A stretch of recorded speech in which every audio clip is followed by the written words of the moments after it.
Subscribe करंतु ओडिया जियो YouTube channel को एवं प्रेस करंतु ही बेल को जहा फଳରେ आम सब वीडियो रो अपडेट सबुठारु प्रथमे पाइबे।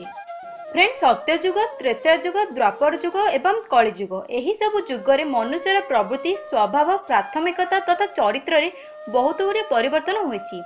उदाहरण ला मिछ कहिबा, काहा विषय खराब भाबिबा, जहा कि सत्य जुगरे बहुत पाप बोली माना जाउथिला, किंतु यह कली जुगरे बहुत सामान्य अटे। यह तो आम जानी कलिजुग सहित केउ भी जुगर तुलना करने व्यर्थ अटे, कारण यही जुगरे खराब काम करुवा लोकों राजनीति चलुछि। कलिजुगर गोटे गोटे लक्षण आम शास्त्र रे आगुरी ही कहुला।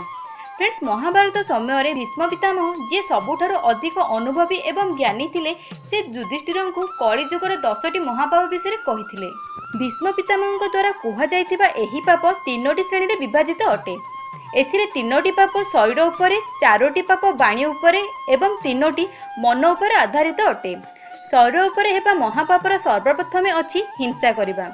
पूरा पृथ्वी रे थिबा जीव मध्य रे अति छोटरु छोट जीव सहित मध्य शारीरिक हिंसा किबा ताकू शारीरिक क्षति पहुंचीबा सबुठारु अधिक लज्जाजनक कथा अटे। शरीर द्वारा करा जायतिबा द्वितीय महापाप हैला चोरी करिबा। निज लोकंक संतुष्ट पई कोनोसी द्वितीय व्यक्तिर धन संपत्ति लूट करिबा किंबा कोनोसी असहाय को सहाय्य न करी छाड़ी चली जिबा अत्यधिक खराब परिणाम होई पारे। फ्रेंड्स, एही श्रेणी रे तृतीय महापाप हला व्यभिचार। कलिजुगरे चरित्रहीन व्यक्तिर संख्या बहुत अधिक अटे।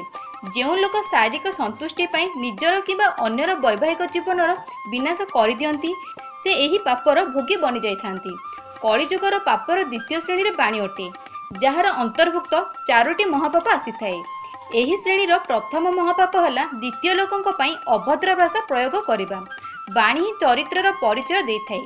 आम बाणी ही आम विचार एवं आम पालन पोषण किपरि होईछि एठाकू पहुंचीबा पई द्वार अटे। द्वितीय हला अनर्थ करिबा, अर्थात काहा पई भूल शब्दर प्रयोग करिबा। आवश्यक ठारू अधिक कहउथिबा लोक कोन कहिबा उचित कोन कहिबा अनुचित यह निर्णय नेबारे असमर्थ रहिथांती आउ निज शब्द द्वारा अन्य को क्षति पहुंचाई एही पापर भागीदारी बनी जाती। बाणी द्वारा हेउथिबा पाप मध्यरु तृतीय पाप हला वयस्क लोकों को अपमान करिबा।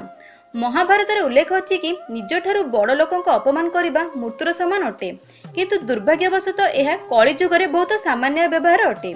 बाणी द्वारा चतुर्थ महापाप हला असत्य। असत्य कहिबार अर्थ हला अन्यक सहित स्वयं को मध्य धोखारे रखिबा।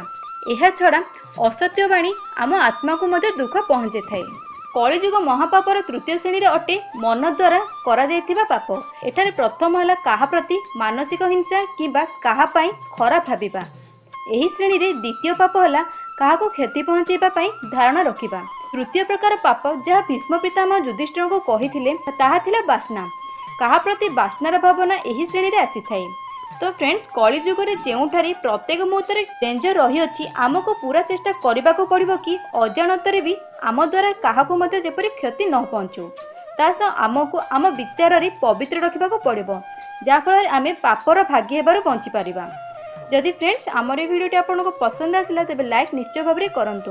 ता सहित निज फ्रेंड्स आ रिलेटिव मध्य शेयर करी समस्त को जणांतु। एवं फ्रेंड्स, जदि आपण पर्यंत आम चैनल को सब्सक्राइब करि नाहंती तेबे वीडियो तले थिबा red colour subscribe button click करी आम चैनल सहित जोड़ी हो जांतु। धन्यवाद फ्रेंड्स।